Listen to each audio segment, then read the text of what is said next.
गांव में भोला नाम का एक चरवाहा अपनी पत्नी निर्मला के साथ रहता था।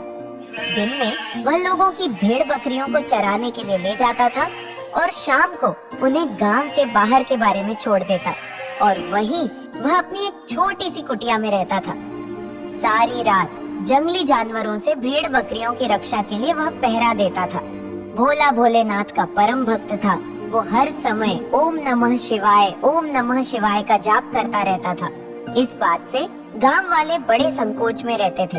एक दिन भोला ओम नमः शिवाय का जाप करते हुए बाड़े की ओर जा रहा था। तभी उसे एक पंडित जी ने रोक लिया।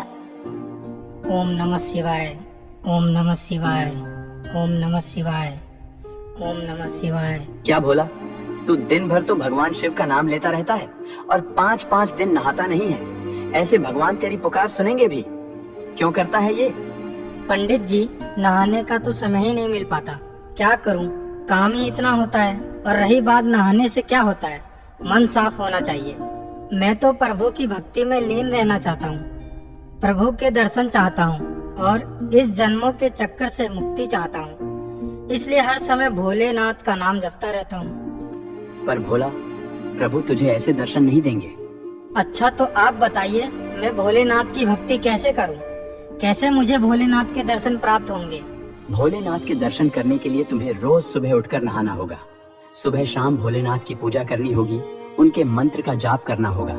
तब भोलेनाथ तुमसे प्रसन्न होंगे और तुम्हें दर्शन देंगे। लेकिन मैं तो 5 दिन नहीं नहाता। सुबह शाम बारे में भेड़ बकरियों का पहरा देता रहता हूँ। पूजा पाठ तो मैंने आज तक नहीं की। इसके बारे में मुझे कुछ मालूम नहीं। आप कोई और उपाय बताइए। तुम रोज खाना तो खाते ही हो ना, तो फिर जब भी तुम खाना खाओ तो पहले भगवान का भोग लगाना, फिर खाना खाना। हाँ, मैं रोज खाना तो खाता हूँ, ये तो मैं कर सकता हूँ। ऐसा कहकर वह वहाँ से चला गया। थोड़ी देर बाद निर्मला खाना लेकर बाड़ी पर पहुँची। ये लीजिए, मैं आपके लिए खाना लाई हूँ, खाना खा लीजिए।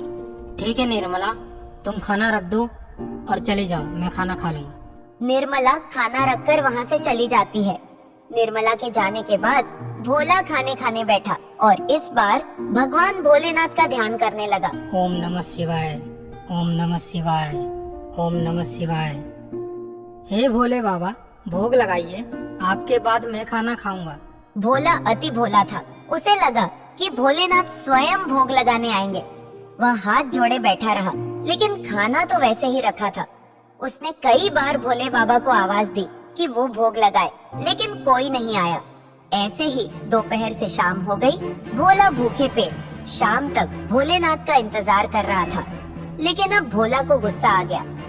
अच्छा, तो आप मुझ गरीब के घर का खाना खाना नहीं चाहते? ठीक है भोलेनाथ, अब मैं भी नहीं खाऊंगा। भोला गुस्से में सारा खाना नदी के किनारे रखाया। शाम को उसकी पत्नी फिर से खाना लेकर आई। ये लीजिए, मैं खाना लाई हूँ आपके लिए।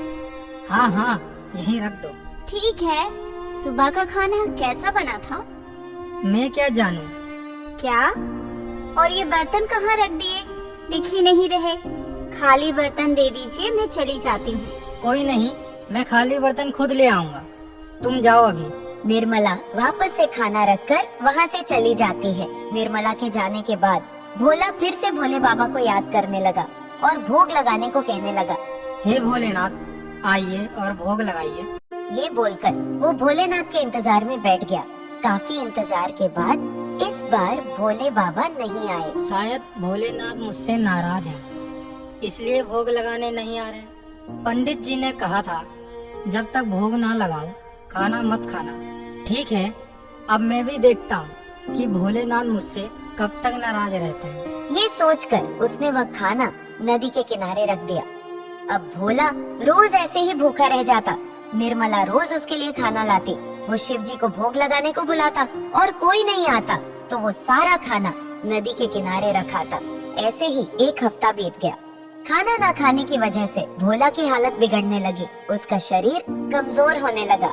निर्मला को भोला की इस हाल का कारण पता नहीं चल रहा था। आखिर एक दिन निर्मला ने भोला से पूछ ही लिया, आपको क्या हुआ है? आप इतने दुबले क्यों होते जा रहे हैं? ऐसी कोई बात नहीं है, बस आजकल मेहनत ज्यादा हो रही है। लेकिन आपका शरीर ज्यादा काम की वजह से कमजोर हो गया। ऐसा नहीं लग रहा। आप खाना तो ठीक से खाते हैं ना? हाँ हाँ, मैं खाना अच्छे से खा रहा हूँ। अब तुम मेरा सर मत खाओ, ये खाना रखो और जाओ यहाँ से। निर्मला उससे पूछती रही, लेकिन भोला ने उसे कुछ नहीं बताया और उसे डांट फटकार कर भगा दिया। धीरे धीरे भोला का शरीर बेहद कमजोर होने लगा। हालत ऐसी हो गई थी कि अब उससे खड़ा भी नहीं हुआ जा रहा था, पर वह भोलेनाथ को भोग लगाने के लिए इंतजार करता रहा। भगवान, आप मुझसे नाराज हैं, मैं जानता हूँ, पर आज मेरा शरीर भी साथ नहीं दे रहा। आज आखिरी बार मैं आपको भोग लगा रहा हूँ। कल का सूरज शायद मैं ना देख सकूं। ऐसा कहते कहते भोला की आंखें बंद हो गई। उसी समय उसके कानों में किसी की आवाज आई। भोला, आंखें खोलो भोला, देखो मैं आ गया। ये सुनते ही भोला ने आंखें खोलकर देखा तो उसके सामने साक्षात भोलेनाथ खड़े थे। भोला उनके पैरों में गिर पड़ा और बोला, हे भोलेनाथ, मैं धन्य हो गया आपके दर्शन पाकर। मेहनत तो उम्मीद ही छोड़ दी थी। भोलेनाथ, मुझसे भोग लगाने में शायद कोई गलती हो गई, इसलिए आप मुझसे नाराज हैं ना? नहीं भोला, मैं तुम्हारी भक्ति से बहुत प्रसन्न हूँ और मैं तो सदा तुम्हारे अंदर ही निवास करता हूँ। यदि यह भोजन तुम मुझे भोग लगाने की बात कहकर खा लेते तो यह स्वयं मुझे प्राप्त हो जाता। लाओ, तुम्हें बहुत भूख लगी है ना, मैं तुम्हें अपने हाथों से खिला देता हूँ। ये बोलकर भोलेनाथ भोला को अपने हाथों से निवाला खिलाने लगते हैं, जिसे खाकर भोला पहले जैसा तंदुरुस्त हो जाता है। भोला, बताओ तुम्हें क्या चाहिए? बाबा, मुझे बस मुक्ति चाहिए और कुछ नहीं। भोला, इसके लिए बस तुम अपना कार्य ईमानदारी से करते रहो। जैसे चाहो मेरा सुमिरन करते रहो, अपनी पत्नी का पालन पोषण करो। जब भी तुम्हारी आयु पूरी होगी तो तुम स्वयं मेरे लोक में आ जाओगे। ऐसा कहकर भोलेनाथ वहाँ से अंतर्ध्यान हो गए। भोला अब पहले जैसा तंदुरुस्त हो चुका था, जिसे देख उर्मिला बहुत खुश हुई।